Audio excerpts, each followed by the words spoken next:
So I was able to pick up some New York Central Athearn heavyweight cars on eBay. Price wasn't too bad. They were all mostly new in the box. The previous owner tried to install the windows and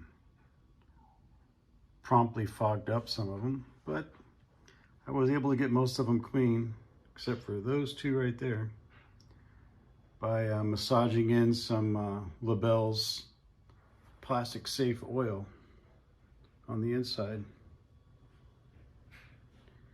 So